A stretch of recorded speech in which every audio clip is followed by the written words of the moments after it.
Welcome to Inside New York's Art World. I'm Barbara Lee Diamondstein, and our guest this evening is Romare Bearden, a well-known American painter who has exhibited his paintings and collages throughout this country and abroad. His most recent exhibit at the Courtier Ekstrom Gallery, entitled Phase 1, was this past November and December. It was derived from incidents in his childhood in North Carolina and Pittsburgh. These facts were greatly elaborated upon in a profile of the artist in the New Yorker magazine in November of 1977. Mr. Bearden is one of the few living artists honored with a retrospective exhibit at the Museum of Modern Art in the spring of 1971. Beginning March of 1980, there will be another retrospective showing of the artist's work originating at the Mint Museum in Charlotte, North Carolina, the city where Mr. Bearden was born. This show will travel to various museums throughout the United States. Mr. Bearden has also written a book called The Painter's Mind, together with his friend and colleague, the late Carl Holting. Harry Abrams published The Art of Romare Bearden in their series on well-known artists during 1974. Forthcoming will be another book of color reproductions on Bearden's collages by George Braziller. Mr. Bearden began his career as an exhibitor following his Army service in 1945, when he showed with the Samuel Coots Gallery, where so many of the now famous artists also began their careers before the gallery going public. A very warm welcome to you, Mr. Bearden. Thank you. You are indeed a master of collage, and your work often depicts the daily life and cultural heritage of black people. But you've also tried, in your paintings, to explore those things common to all cultures. You've said that you've tried to forge a cultural synthesis between the Harlem where you grew up and the Harlem of the Dutch masters that contributed to your understanding of art. What do you mean when you talk about forging this synthesis? Well, art is a matter of processing. The art of the world belongs to everyone. And since I was doing so many of the things in interiors, I looked at the Dutch masters like de Hooch and Vermeer because they were really masters of that. And when I was able to study their work and their rectangular way of presenting their subject matter, and I incorporated it in my own work. I looked at them and used it for what I had observed. From what did your own interest in art stem? That's hard to say because I first majored in mathematics, and then I went to medical school. And I kind of, like Gauguin, not that I equate myself with that great master, but I only to say that I started art late. I gave up medicine to go into painting. How much time did you spend in medical school? I was in my third year. And when I came home, I told my mother, said, "What are you doing home so early?" I said, "I quit." She said, "Son, you've thrown your life away." So it's given me courage to go on and do things that, anyway, because I always felt my life was behind me. Well, those were significant words, not only coming from one's mother, but a mother as influential as yours. Your mother was a very well-known social force and political activist in Harlem. I didn't know you knew that. A newspaper editor. I guess everybody knew your mother in Harlem, so when she made that pronouncement, I guess she knew what she was talking about. Was having a mother as prominent and as powerful as yours a help or a hindrance in your career? Well, she didn't bother me. I think what she said she meant well, because she felt that artists would be living in the garret and starving, and she was 90% right. But I can't say she was a hindrance, no. And she died when I was, you know, quite young. And so she never lived to see me have an exhibit or anything like that. I think that would have pleased her. So I can't say that she was a hindrance. Other than your studying 1 year or so at the Art Students League, you really never had any formal art training. No, I didn't. And after the war, I got, as you mentioned in the introduction, with the Coots Gallery. And after a while, I felt that I really needed to learn something more about painting. And I had read the journals of Eugene Delacroix. And all during these journals, he would go to the Louvre and copy the paintings of Rubens and Veronese and the other painters. And I said, well, this is a great artist. If he did this, it might help me. But I was too bashful to go to the Metropolitan or any of the museums. So I was a man named Wachelka, back of Wanamaker's in that time. And I had him enlarge some of the old masters' paintings for me. So I stopped exhibiting for about 3 or 4 years, and I got large sheets of brown paper. And then I began to copy. Rather than sitting in a museum and copying, yes, you enlarged? I enlarged the paintings. Now, they were in black and white, so I had to imagine the color. Now, the only one that I really had difficulty with was a painting of Rembrandt called Pilate Washing His Hands, which is at the Metropolitan, because every time I thought I had it, I would see something else in Rembrandt that I had missed. And because he's the most mysterious of painters, and his structure and all is hidden. And you'd have to understand Rembrandt, you have to look at his drawings, because his paintings have been cloaked or clothed under so much varnish. But I found that this was very helpful to me in learning how a painting was put together. It stopped my career in painting, you know, with galleries, but I felt that I needed that. As a successful and self-taught artist, which artists other than Rembrandt did you look toward for both inspiration and direction? You know, when you say self-taught, I think all artists are self-taught. Because even if you go to art school after you get out, I mean, you have to learn. The painting and sculpture is something that can't be taught. And it's something that you either have to make your own disposition toward. Well, so you're suggesting that academic training is really not essential for a student of art?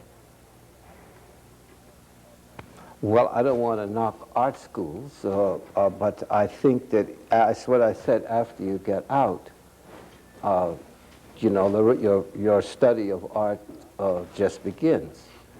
And the thing that I would say is wrong with art schools now is that they teach success instead of the fundamentals of art in which a person can grow from. What I mean by that, you find so many of the artists go out. You remember when abstract expressionism was the phase of the time. They were teaching that in the schools. So when they came out, there was everybody was doing pop art. So they could do an abstract expressionist painting or a pop art painting or this. So they, but a Picasso, for instance, or a Matisse, if they wanted to do, could do anything because they had the basic training. This is what I meant when I say that so much success is taught in the art schools. Your first exhibition was at the Samuel Coots Gallery. That's true. Can you tell us what memories you have of that exhibition, and how did that take place? Well, I'd had an exhibition in Washington with a lady named Caress Crosby, and she'd opened a gallery in Washington during the war. And I think a biography I saw of her husband came out, Harry Crosby, who was a kind of a poet and banker living in Paris, and she had the Black Sun Press in Paris. And then, with the outbreak of the war, she came to Washington and opened the G Place Gallery. And right after the war, I had an exhibit at her gallery. And then I met her in New York, and she was coming to see Samuel Coates, who had just opened his gallery with a show of Calder. And he was looking for some of the young artists at that time. And Peggy Guggenheim had closed her gallery, and Baziotis, Pollock, Bob Motherwell had come to Coates. And she said, well, I had a show of Romare's recently. Why don't you look at his work? And he did, and he said, well, I'll give you a show right away. And so that was how it happened. It was only there was so few young American artists. It's different now, but I wouldn't have had the same luck at the present time. But Betty Parsons and Coates were only the two galleries showing a kind of avant-garde art at the time. So you see how things have expanded. It's difficult enough being an artist, but I imagine even more difficult being a black artist. Yes, it's true. I mean, they have a great deal of difficulty, and for that reason, with two other artists, I opened a gallery for young artists called the Sankey Gallery. It's moved That's in the most recent period that you've done yes. that. No, it was... Several years ago. No, 12 years ago. Is it that long? In 1967. It's 10 or 12 or 13 years ago. So we give shows to artists, and if they sell any work, they get 100% of the money, and we defray all of the expenses of the exhibition. It's not just open to black artists. It was open to, we felt, minority artists. We've had Japanese, Chinese artists, a young lady from Israel, anyone who... Who is the we that has sponsored that gallery? I should have named the other two artists. Artists named Ernest Critchlow, Norman Lewis, and myself.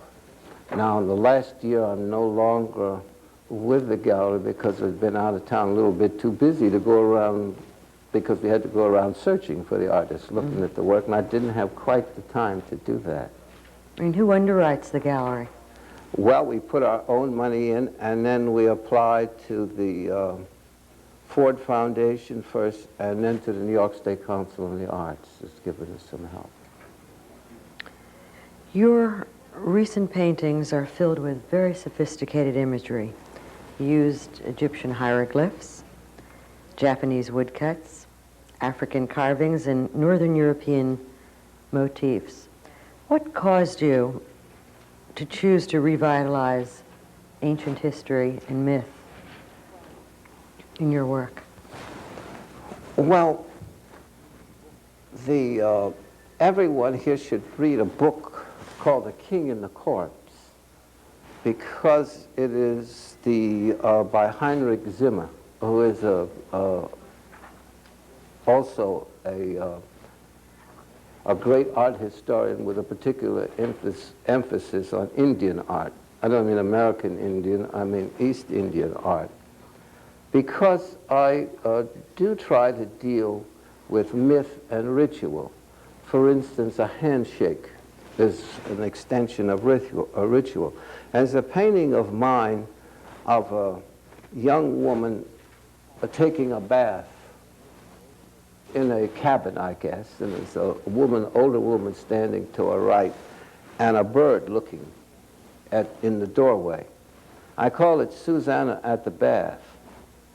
And instead of the elders, as in the old master's painting, looking at Susanna, I had the bird. So that the painting doesn't relate to the particular place. It has a relevance to old master's painting, and then to the art of bathing as a ritual, as old as what people used to, as bathing as a ritual on the Euphrates. And so I use the ritual to try to give extension to the work. Let's go back to some of your earlier work, your work of the 1940s. 1940s? Yes, some of those works dwell on religious and biblical themes. What was your motivation in that period for biblical allusions? Are you a very religious person? I suppose so, but not in a but not in the sense of going to church or things like that. I used some of the religious themes because, again, it was I was dealing with myth and ritual. Although I hadn't thought too much about it at the time, it was just something that intuitively I did. And then your trip to Paris in 1950. Yes, I had been, as you'd mentioned, in the Army for some time, and I had the GI Bill. And I had always wanted to go to Paris. And I'd been there recently. I had a show at the Albert Loeb Gallery, but it changed quite a bit since after the war when I was there. I had a room. It was a studio, the poncho, and 3 meals a day at $37.50 a month. So you can't do that in a day there now. But it was a kind of a wonderful place to be at that time. And Coots, you remember you had mentioned I was with the Coots Gallery, gave me a letter to Matisse and to Picasso and Brancusi. So I never could get down to do any painting, but I had a wonderful time going and meeting these people. You in fact said that you could never do a painting in Paris. Pardon? You have said in interviews that you could never do a painting in Paris. Yes, it's a bad place to go to try to find yourself because it's so seductive, especially at that time that you were always going someplace or to a party or something like that. Well, perhaps that may be the reason that during that period your canvases tended to assume rather austere color tones. Did they? Certainly in contrast to all of your later work. Used to smoke cigarettes when I was in Paris. I gave up smoking when I read it wasn't too good for you later on. And when I ran out of American cigarettes, I smoked the French, the Gaulois. And it was a woman that I knew from here who she and her husband had a nightclub in Paris, and I used to frequently go by there. Her name was Inez Cavanaugh. And in the Paris at that time, Chez Inez, everybody knew where Chez Inez was. So I went there, I was talking to her this night, and I didn't realize at the back of her place, there was a Chinese gentleman who owned the whole place where she was, and he had a kind of a gambling casino in the back. So he said, well, Rob, she said, Romy, don't smoke those old Gaulois. I took one of the owner's cigarettes, but I didn't know it was hashish. So, because the Gaulois was so bad that I didn't tell the difference. I smoked a couple of these hashish. And when I'd first come to Paris, there's a poet here now named Samuel Menashe. So Menashe had taken me to see the Notre Dame at night, when they, La Ville Lumière, where they put the lights on the buildings and went down, and it was so impressive to me. So after I smoked this hashish, I said, I must go and see Notre Dame again. And I don't know, it seemed to me the next thing I was there on the bank of the Seine. I'd gone down from the quay looking in the Seine. And I thought I saw an angel walking across the Seine. And I said, well, this is wonderful. I'll run and confess my sins and everything. But then the angel was gone. So I came upstairs, and it was about 2 o'clock at night then. And the only person in the street was a lady of the evening, but I felt I had somebody to talk to. So I said, I saw the most wondrous thing. I was standing down here, and an angel walked across the Seine. She said, you men are all alike. I said, what do you mean? She said, do you see those angels holding up Notre Dame? Don't you think they get tired and they want a little walk at night? So I said, I was going to paint that. I hadn't painted everything, but you just wrecked the painting for me. But that was the only painting that I thought that I might do, and it was wrecked. But one of the things in looking at it, it did come to me when you looked at Notre Dame from down in the quay and it was lit. It seemed to go endlessly into the sky. I think the Gothic symbolism was that the top spire was like the finger of God pointing to the heavens. And I got a tremendous feeling of height. When you look at the Empire State Building, it's not, people don't usually look up because man is engulfed by it, just as you would be in the Grand Canyon. But Notre Dame was made in the exact proportion, sitting down there where men could get a feeling of height. Men and women, I'd be careful these days, could get a feeling of height. And it was very important to me in understanding space and how to articulate a painting. You see, that these adjustments that you need to make. And so I found that was one experience that I took from that came out later. There was a period that you turned away from painting. In fact, your career has certainly been varied. I'm talking about that period that you refer to when, in fact, you were copying photographs of masters. It was in approximately that same period that you turned to another one of your interests. Well, I wasn't so interested in it. You mean when I tried to write songs? Well, not only did you try to write songs, you wrote a hit song. Yes, I did. I'm still waiting to hear the lines of Seabreeze, though. I won't do that. How does it go? If I had a piano, I could do it on one finger, but I won't burden your class with that. Well, tell us what the first two lines are for those of us who are not familiar with I think Seabreeze. they asked me if I remembered, I brought the lead sheet to you. But I'll think about that. But you see, when I came back, I wanted to go back to Paris. And in the studio was a piano. So I said, I'll sit down and write a hit song. This is in New York. I'd come back to New York. Is this the building that you shared with the Apollo Theater? Yes, and that's Louis right. Armstrong Right. and Duke Ellington? Right. So you well, I had said some they were mentors writing there. all those songs, so I said, I'll sit down and write like Cole Porter, Irving Berlin, and I'll be able to go back to Paris. If you don't think this way, it's no use being an artist. That you could do anything like this. So I just wasted, no, I didn't waste. I took 4 or 5 years of my life doing that. And I ran into a man, and there was Seagram's Whiskey Company was promoting a gin drink called a Seabreeze with gin mixed with tonic. So since the whiskey couldn't advertise, he said, you know, if you write a song with that, we'll get Seagram's Whiskey Company to back it. And we'll buy a lot of the records. So I did.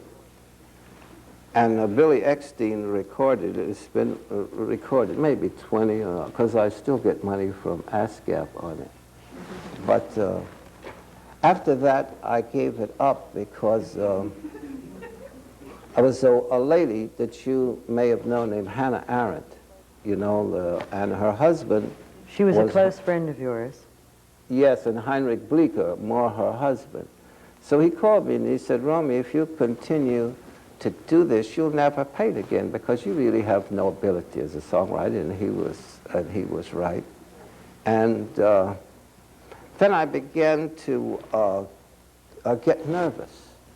You know, I hadn't painted in a long time, and I was walking down the street, 103rd Street, remember, and Lexington Avenue, because I'd been going to the doctor. I found everything that was wrong with me, you know. He said, what's wrong with me? I knew just enough medicine to mess myself up. And he said, what's wrong? I said, it's something. I got cancer of the stomach, and they give me all kinds of tests, heart trouble. I was back to Dr. Maynard, was a very great physician, every week. So I got to this 103rd Street, and I couldn't take another step. Well, the next thing I knew, I was in bed someplace. And I asked the nurse, I said, where's this place? She said, you're in Bellevue Psychiatric Ward. I said, Jesus. And then finally a doctor came by, and I said, what did I do? What's the matter? He said, you'll be all right, young man. You just blew a fuse. So... what happened? Well, I mean, all this, by writing the songs and not painting, had just had its effect on me. And then my father was living then. And I think I tell you that story because this is the difference in what an artist has to do. When I was released, my father came down. You have to have a relative to take you out because they're scared. If you're not, you might have a hatchet on the street or something or harm someone. And when I got into the auditorium or the corridor of Bellevue, I felt I'd been here before, not as a nut, but I had been there before some way. And I remembered in the 30s I had met, or I knew, a Mexican plasterer who had plastered the frescoes for Orozco and Rivera. And they had done a fresco in that auditorium, and Miguel had been the plasterer.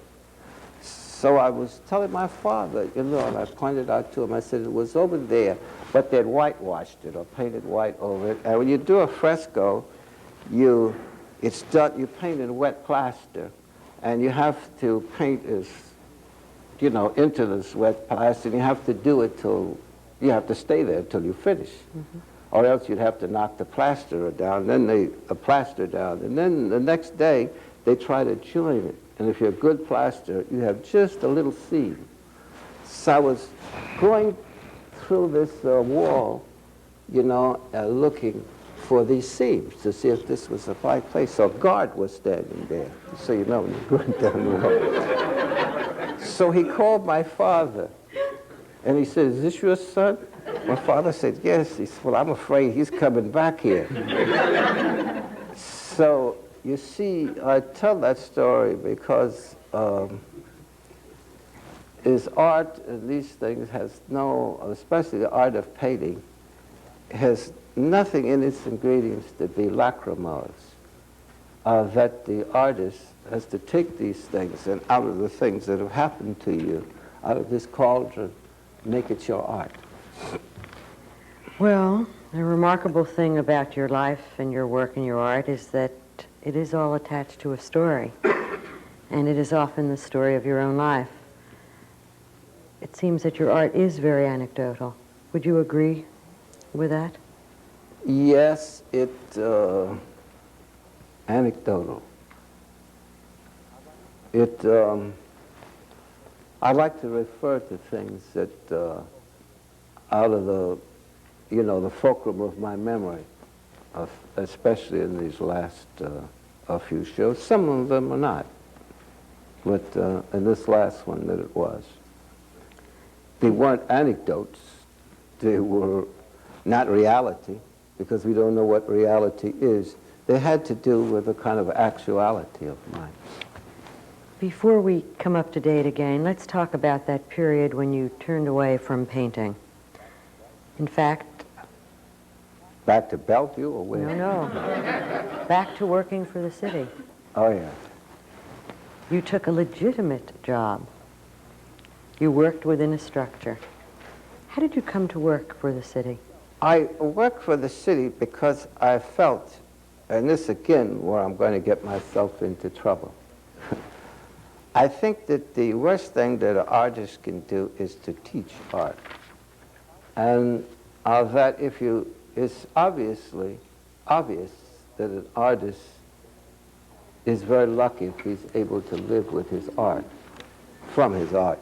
And the simplest thing seems to teach. But when you teach all day, psychologically, you feel that you've done your work. But if you're digging ditches or something else, you're glad to get through with it so you can come and, you know, and do your work.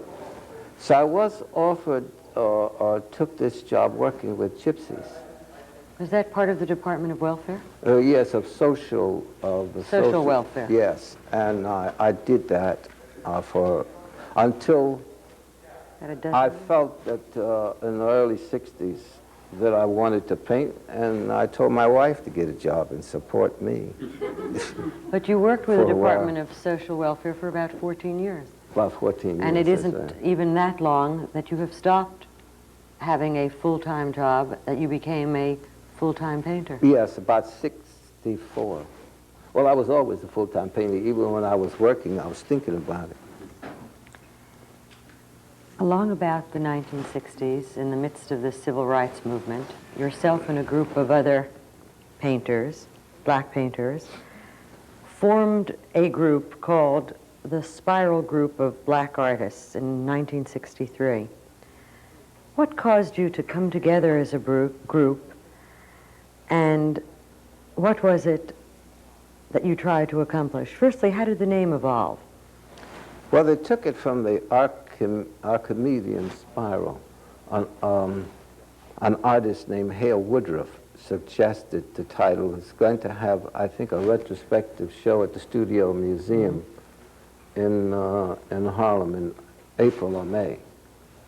I hope it's May, because they asked me to write a little introduction for it, which moves upward but expands, and which goes back to what you were saying about what I tried to do. And that was a time, you remember, of the March on Washington, that the artists, we were going down, a number of people went down as a group, and so they said, you know, let's continue getting together. And they used to come to my studio, or Norman Lewis's and others. Who were the other artists involved?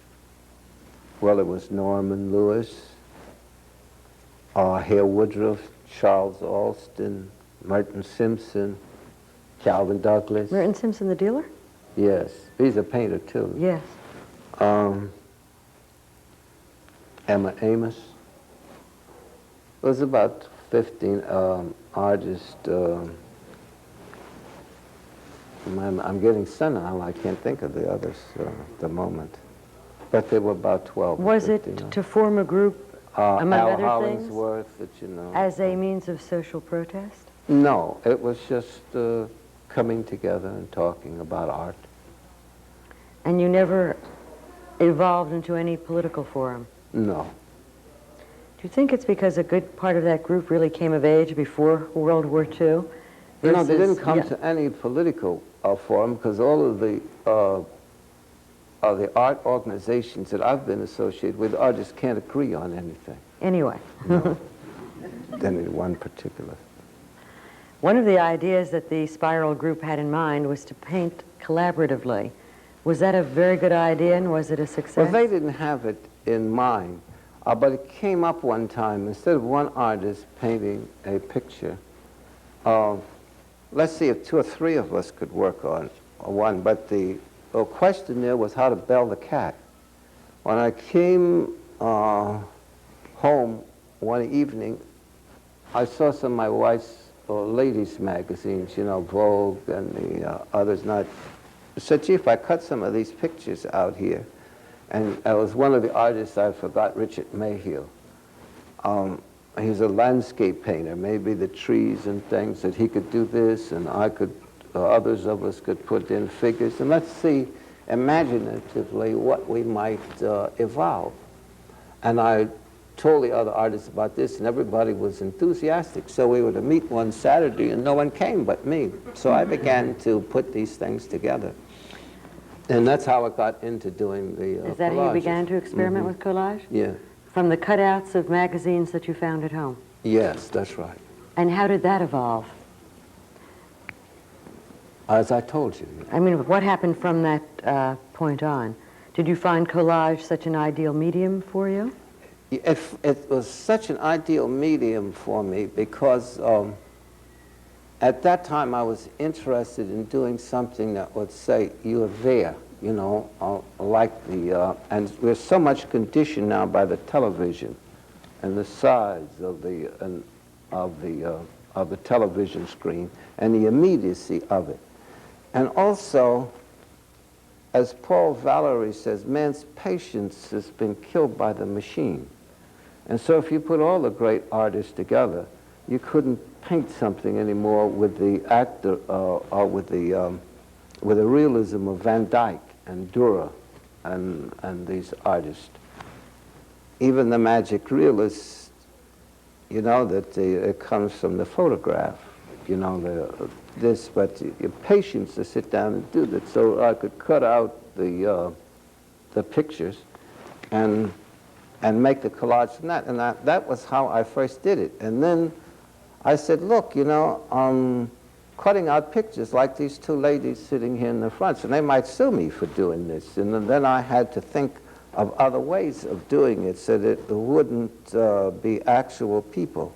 And so now, a lot of people say, you must have a great amour of photographs and things. No, I don't. All of the things that I do, if I cut out, I just make up. And it's really, in the way I do my collage now, is like drawing or painting. That's how it has evolved at the present time. So it's no face that you see in there that is actual. You know, they're all cut out and put together like, you might say, like a mosaic. There are certain images that do recur in your artwork. For example, there are trains and there are birds, and there's that famous conjure woman. Do they have a symbolism, these recurring themes? Yes, I guess each artist, but I am working on a ballet now for Alvin Ailey, which I think will be the first time that Alvin will do a full-length thing. This will be a 3-act ballet. So the whole evening will be at this, given to this ballet. And what is about that? a year and a half off, and it'll have a conjure woman in it as one of the principal. Perhaps you might describe who this conjure woman is and what she symbolizes. Conjure woman is, that type of thing is gone at the present time, but it was a woman who knew herbs, and the people went to her for advice on family matters, love matters. A lot of people like myself were frightened of them as a little boy. And it comes from the word conjugation, like magic. What does the conjure woman, what do the trains, what do the birds symbolize in your paintings? Well, they can bring you to a place and also take you away. And that was the image of one particular culture and the image of another. Is that part of your North Carolina to Pittsburgh to New York boyhood? I suppose so, yes. And I always wanted to be an engineer because this was the, just as I imagine a young boy now would want to be a pilot of an airplane. I had never, things changed so fast. As Bertrand Russell said, that things in the past centuries that took 100 years to encompass in the 20th century take a decade. And I remember well in North Carolina one day, we lived in the country, and my grandmother was always after a young man who delivered food. You know, he drove a red delivery truck. And it was the first truck, actually, that had come to this part of the country. Because the roads were made for a horse and wagon. And you could hear his delivery truck coming a half-mile away with the 2 cylinders, the horses gnawing, and the chickens. And she would, when he stopped with us, she'd always lecture him. He was going about 15 miles an hour, how fast he was going, and be careful. So I had seen pictures of an airplane, but I'd never actually seen one. So this particular day, I was standing on the porch, and I saw this red airplane.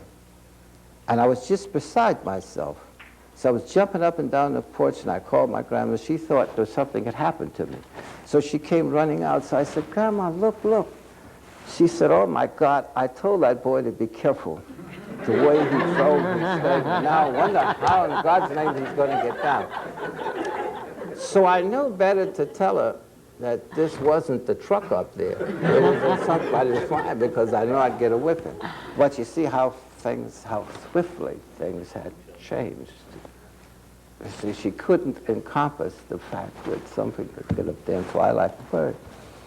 You say that the images that you have created... Pardon? The images that you have created now, you said you might call them a mosaic. Is that what you mean when you say that you prefer to create images that are not too specific? No, what I said, the technique that I used of putting these things together, it might be considered mosaic-like. But I think you're using mosaic in another way now. You mean a mosaic of various impressions, or what do you mean by that? But you have said, I'm comparing what you've just said to what I've read in interviews with you, when you said you prefer not to create images that are too specific. And I assume that collage technique, that is mosaic-like, that is what you mean. Well, not too specific, because the best kind of painting or sculpture is when the viewer has to finish it. You know, that he's allowed some entrance into your work, like you invite somebody into your home and make them welcome, where they can play their own part in finishing it. This is why Chinese painting maybe is the greatest of painting, because they, you know, there's always an open corner in the great Chinese paintings where you can enter. And this is why I try not to make things too specific, you know, because I want you to go in and see what you could do about finishing.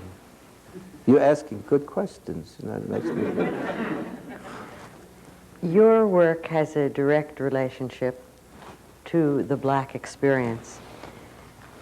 Is there something that can legitimately be described as a black aesthetic in the visual arts in this country? Yes, jazz music. In the visual arts? Oh, in the visual arts?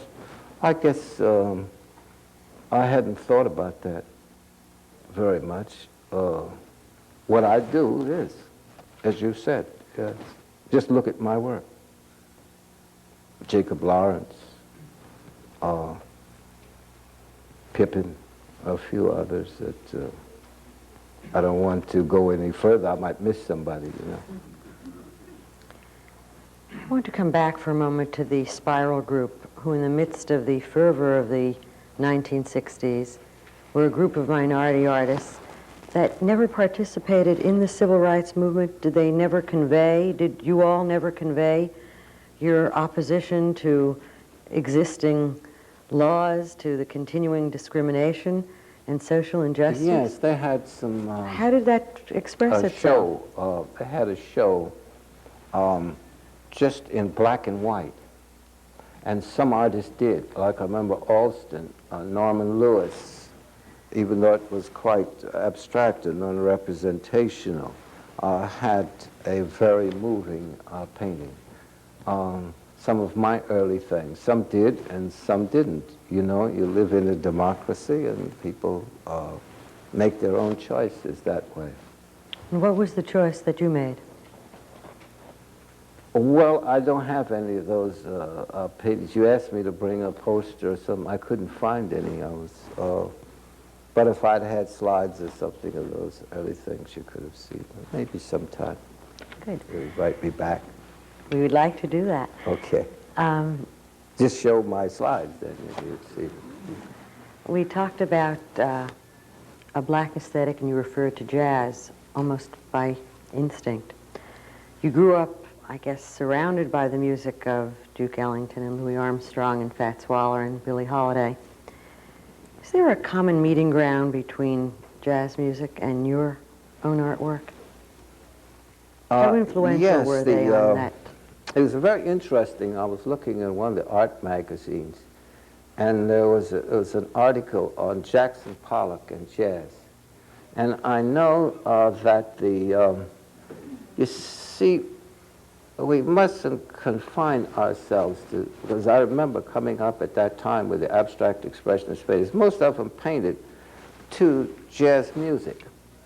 And the aesthetic of abstract expressionism, the dissonance, the action, the so-called action painting, the rhythm, the certain colorations, have a lot to do with jazz, and it only could have been done in this country, because it wasn't, it was the first time Americans had created, you might say, a kind of a style of their own.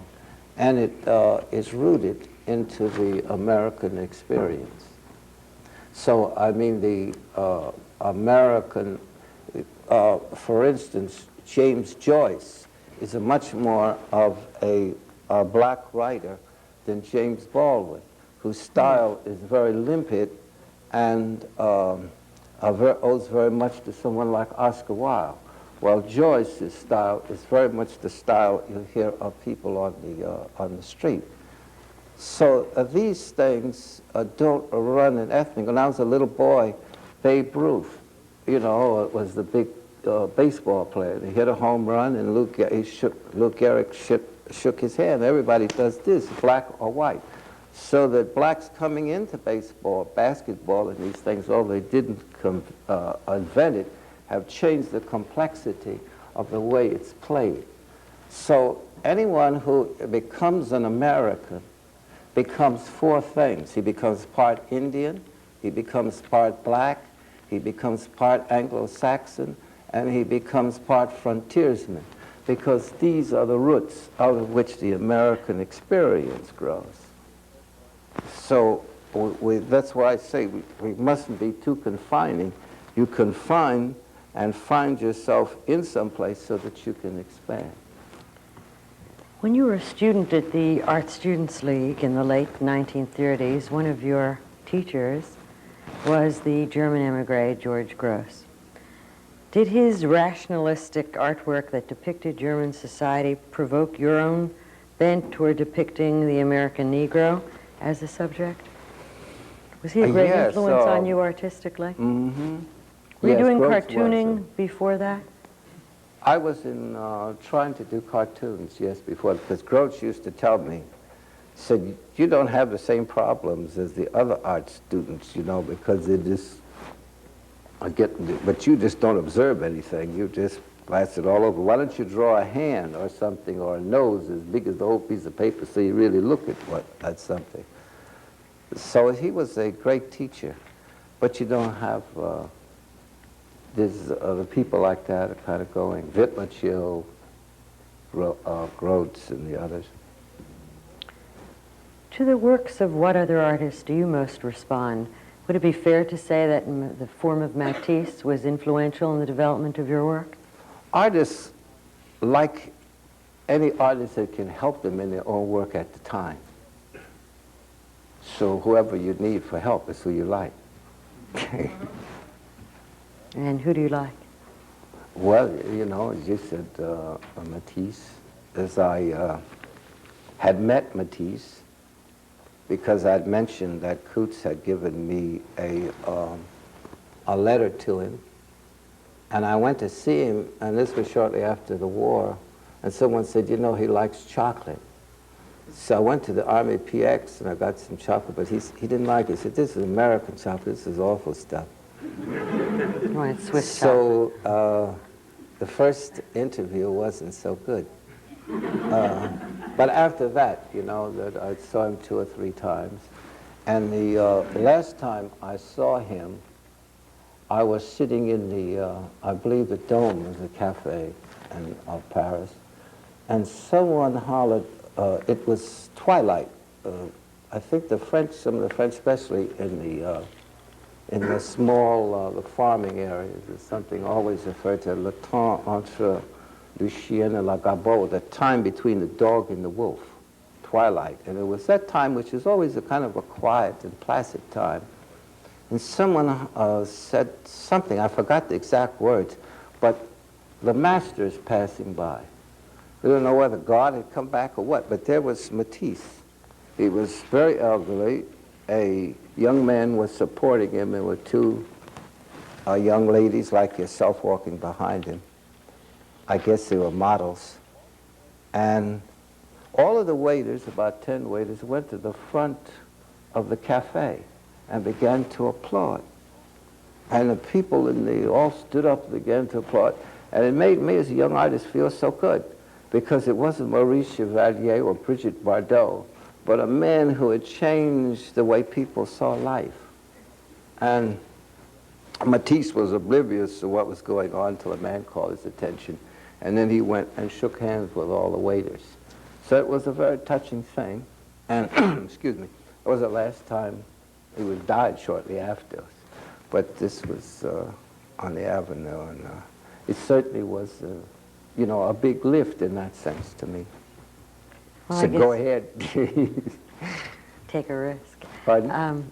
Not only did Paris obviously enlarge your vision, it enlarged your palette as well. At least I think so. Where your use of colors. Yes, both palettes. Uh-huh. And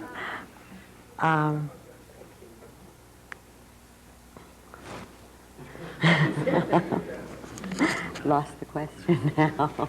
I think I'll go back. I know what I wanted to say. I was thinking of your use of color. In a recent magazine interview, a number of artists were asked what they would do to redesign New York. And I wonder if you would share with us your reply to that question, how you would redesign New York. Oh, I said that I would take New York in its various sections and then paint it different colors. So when you flew over, you know, it would be orange and blue, and it would be a nice pastel effect. Aerially. Yes, when you went across the city. And how would you choose what section to paint what color? Well, you might take Yorkville and paint it blue, or another section and paint it orange. Sounds like a kind of segregation to me. Huh? Well, if you, all segregation is bad. When you put colors down, there's an orange and there's a blue, and there's this. It didn't have to be blue. You might paint it like Syrah. You just dot it all over, whatever you want to, if you felt that way. Do you think that your audience sensationalizes, in a sense, the fact that you are a Harlem painter? How do you feel about that? I don't know. I must ask some of the people who buy it. I assume they buy it because they see some artistic values. One assumes that, but Yeah. there is that whole other aspect. I don't know.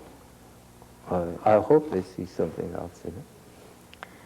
If you were to make But any... the main thing is that they keep buying, and maybe if they buy it for that reason, maybe in time they will see something else. Do you have any suggestions or thoughts that you would give to young painters starting out today? No, because everyone must find their own particular way, you know, what can you say? Because each young artist is going to do his or her thing in a different way, so there's no common denominator that I could imagine the same two artists. You've had a varied and complex and interesting life. If you had it to do over again, is there anything you might do otherwise? I probably would have gone on and finished medical school or something. You mean that? I mean that, yes. Did you ever expect your life to unfold the way it has? No, life is a matter of discovery. If you were a hunter, you couldn't say, I'm going out and shoot a deer, a partridge, or a sparrow. You have to take what you find. And this is what life is. You take what you find and do the best you can with it. Well, you've done very well with us tonight. Thank you very much for coming, Romare Bearden. Well, thank you. And thank you, audience, for being with us, too.